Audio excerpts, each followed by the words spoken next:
Hello friends, Tally Prime की series में आपका स्वागत है। पिछले सेशन में हमने देखा किस प्रकार से हम जनरल वाउचर्स के थ्रू अलग अलग तरह की एंट्री करते जा रहे हैं। इस सेशन में भी हम जनरल वाउचर को ही कंटिन्यू करने वाले हैं। जब भी हमें डेप्रिसिएशन लगाना होता है एसेट्स पे, तो वो किस प्रकार से लगाया जा सकता है, किस प्रकार से उसे टेली प्राइम में रिकॉर्ड कर सकते हैं, इसके लिए भी हम जनरल वाउचर का इस्तेमाल कर सकते हैं। ये डेप्रिसिएशन होता क्या है?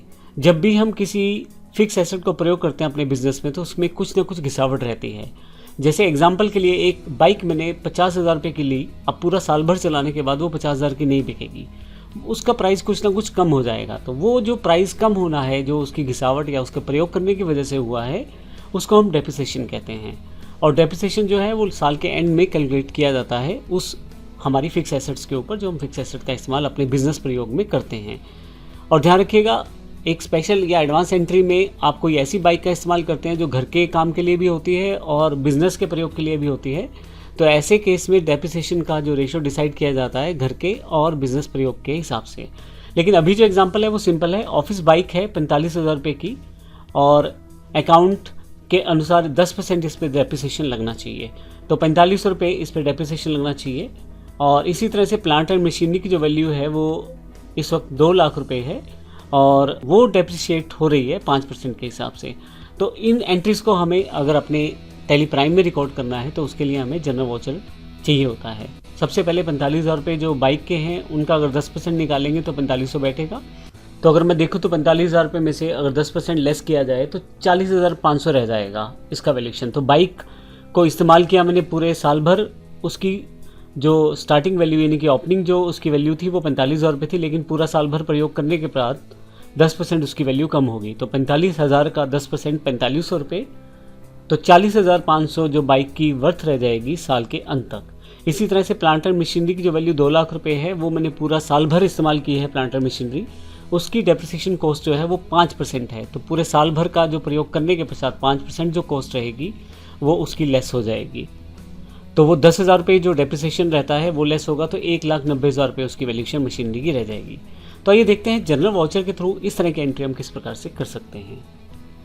तो सबसे पहले ज़रूरी है कि हमारे पास बाइक का अकाउंट यानी कि बाइक का फिक्स एसेट का अकाउंट होना चाहिए, और साथ ही हमारे पास पहले से प्लांट एंड मशीनरी का अकाउंट होना चाहिए। तो हमारे पास ये दोनों अकाउंट्स नहीं है। मान लीजिए अकाउंट्स हमारे पास अवेलेबल थे, हमने अभी एंटर नहीं किए, तो अब देखते हैं सबसे पहले इनके अकाउंट्स कैसे बनाएंगे। लेकिन मैं आपको दिखा देता हूँ, अल्टर पे जाके अगर लेज़र पे आप देखें तो यहाँ ना तो मेरे पास बाइक का अकाउंट है, ना ही मेरे पास प्लांट एंड मशीनरी का अकाउंट है। तो सबसे पहले इन 2 लेज़र्स को मैं यहाँ से क्रिएट कर लेता हूँ। क्रिएट पे आ जाएं, और यहाँ से लेज़र पे मैं यहाँ से प्लांट एंड मशीनरी जो मेरा फिक्स एसेट अकाउंट है एंटर करते हुए ये फिक्स एसेट के अंतर्गत मैं इसको बना लेता हूँ। और इसकी जो वैल्यूएशन वैल्यू है वो 2 लाख रुपये है 1 अप्रैल 21 को। तो 2 लाख रुपये यहाँ मैं एंटर कर देता हूँ। इसी तरह से मेरी जो बाइक है उसकी जो वैल्यू है वो मेरे पास, वो भी फिक्स एसेट है, उसकी जो वैल्यूएशन मेरे पास अवेलेबल है वो मेरे अकाउंट्स के अकॉर्डिंग 45,000 रुपये की है 1 अप्रैल 21 को। तो अब मेरे पास ये दोनों लेज़र अवेलेबल हो गए हैं। मैं यहाँ अगर लेज़र्स पे जाके अल्टर पे जाके अगर आपको चेक करवा दूँ, तो अब मेरे पास यहाँ पे प्लांट एंड मशीनरी का लेज़र है, और इसी तरह से मेरे पास यहाँ पे बाइक का लेज़र है। तो आइए देखते हैं अब डेप्रिसिएशन की एंट्री किस प्रकार से होगी। मैं सबसे पहले वाउचर्स पे चला जाता हूँ यहाँ से, और जनरल वाउचर लास्ट टाइम मैंने इस्तेमाल किया था तो पहले से यहाँ पे अवेलेबल है। तो डेप्रिसिएशन की जो एंट्री रहती है, क्योंकि डेप्रिसिएशन हमारा एक खर्चा है, तो अभी हमारे पास डेप्रिसिएशन अकाउंट या लेज़र नहीं है, तो वो भी हम अभी बनाएंगे। आप चाहे जहाँ से मर्जी लेज़र बना लीजिए, चाहे वहाँ क्रिएट सेगमेंट से यानी कि गेटवे ऑफ टैली से लेज़र बना लें, या चाहे वाउचर करते समय ऑल्ट सी का प्रयोग करके लेज़र बना लें। तो क्योंकि डेप्रिसिएशन मेरा खर्चा है, तो इसका अकाउंट भी होना मेरे पास ज़रूरी है। वो नहीं है तो वो भी मैं क्रिएट कर लेता हूँ ऑल्ट सी के साथ। तो मैंने डेप्रिसिएशन अकाउंट बना लिया है। ये मेरा एक्सपेंस है जो कि इनडायरेक्ट एक्सपेंस के अंतर्गत आता है, तो इनडायरेक्ट एक्सपेंसेस में इसे बना लेता हूँ और इसे यस कर देता हूँ। अब आपके पास डेप्रिसिएशन अकाउंट है, डेबिट होगा क्योंकि खर्चा है। तो अब अगर मैं इसकी एंट्री करना चाहूँ तो दोनों की एंट्री इकट्ठी भी कर सकता हूँ, अलग अलग भी कर सकता हूँ। अभी मैं सिंपल वे में अलग अलग करके दिखाना चाहता हूँ। तो डेप्रिसिएशन जो 10% था मेरा, वो बाइक के ऊपर था। बाइक 45,000 रुपये की थी, और उसका जो डेप्रिसिएशन कॉस्ट था वो 4500 रुपये था, तो मैं यहाँ 4500 की एंट्री कर देता हूँ। ये डेप्रिसिएशन लगा किस पे है, बाइक पे, तो क्रेडिट पे मैं बाइक को क्रेडिट कर देता हूँ और 4500 अमाउंट को क्रेडिट वाली साइड पे एंटर कर देता हूँ। आप अगर यहाँ ध्यान से देखें तो अब बाइक का जो बैलेंस दिखा रहा है वो 40,500 है।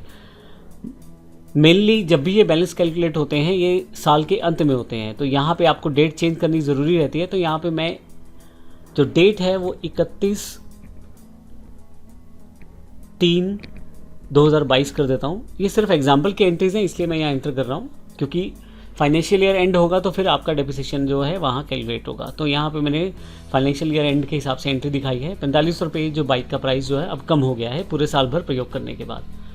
अब यहाँ अगर मैं इसे एंटर कर देता हूँ तो ये मेरी एंट्री कंप्लीट हो जाएगी। मैं एंटर करते हुए नीचे आता हूँ और यहाँ पे मैं जो बेसिक मेरे पास नरेशन है वो एंटर कर देता हूँ, एक्सेप्ट कर लेता हूँ, तो ये मेरी एंट्री कंप्लीट हो जाती है। अगली जो एंट्री है वो मेरी प्लांट एंड मशीनरी के ऊपर डेप्रिसिएशन की है, तो फिर से मैं यहाँ से डेबिट करता हूँ डेप्रिसिएशन का अकाउंट। और अब मुझे पता है मेरी जो बिल्डिंग कॉस्ट है वो 2 लाख रुपए की थी, यानी कि जो मेरी बिल्डिंग की फिक्स एसेट की जो वैल्यू है वो 2 लाख रुपए है, उस पर 5% जो है उसका डेप्रिसिएशन कटा है इस साल। तो जो डेप्रिसिएशन है वो 2 लाख का 5% यानी कि 10,000 रुपये मैं डेबिट कर देता हूँ। लेकिन क्रेडिट इस वक्त मेरे पास प्लांट एंड मशीनरी को होना है, तो मैं यहाँ एंटर कर देता हूँ। आप देखेंगे जो वैल्यूएशन है उसके बाद उसका जो एक्चुअल प्राइस रह जाएगा वो 1,90,000 रुपये रह जाएगा। फाइनली यहाँ मैं नरेशन एंटर करते हुए येस कर देता हूँ, तो आप देखेंगे दोनों एंट्रीज हो गई है। अब मैं यहाँ से एस्केप करके बाहर आ जाता हूँ। बैलेंस शीट पे आते हैं हम लोग यहाँ से। अगर आप बैलेंस शीट इफेक्ट देखें तो यहाँ पे अगर आप फिक्स एसेट्स पे आ जाएं तो आपके पास बाइक जो है उसमें आपके पास यहाँ 4500 जो है वो क्रेडिट दिखाया गया है, जबकि डेबिटेड बैलेंस उसका 40,500 है। अगर मैं इसे एंटर कर दूँ तो डेप्रिसिएशन कॉस्ट जो है 45 रुपये यहाँ लगी हुई है और ये वाउचर पे ले जाएगा। यहाँ से एस्केप करके बाहर आ जाता हूँ। इसी तरह से अगर मैं आपको प्लांट एंड मशीनरी दिखाऊँ यहाँ पे 10,000 पे, उसका भी डेप्रिसिएशन कॉस्ट लगा हुआ है। फिर से वापस, अब डेप्रिसिएशन जो है हमारे लिए एक खर्च है, इनडायरेक्ट एक्सपेंसेस है, तो प्रॉफिट एंड लॉस में जाके आप इनडायरेक्ट एक्सपेंसेस में इसकी एंट्री को चेक कर सकते हैं। डेप्रिसिएशन पे आए तो आप देखिए टोटल डेप्रिसिएशन जो है वो 14,500 रुपये का लगा हुआ है, जिसमें 4500 रुपये बाइक पे और उसके अलावा प्लांट एंड मशीनरी पे 10,000 रुपये। तो इस तरह से आप इस एंट्रीज को चेक कर सकते हैं। तो इस तरह से इस सेशन में हमने देखा कैसे हम डेप्रिसिएशन एंट्रीज को जनरल वाउचर के थ्रू प्लेस कर सकते हैं टैली प्राइम में। धन्यवाद।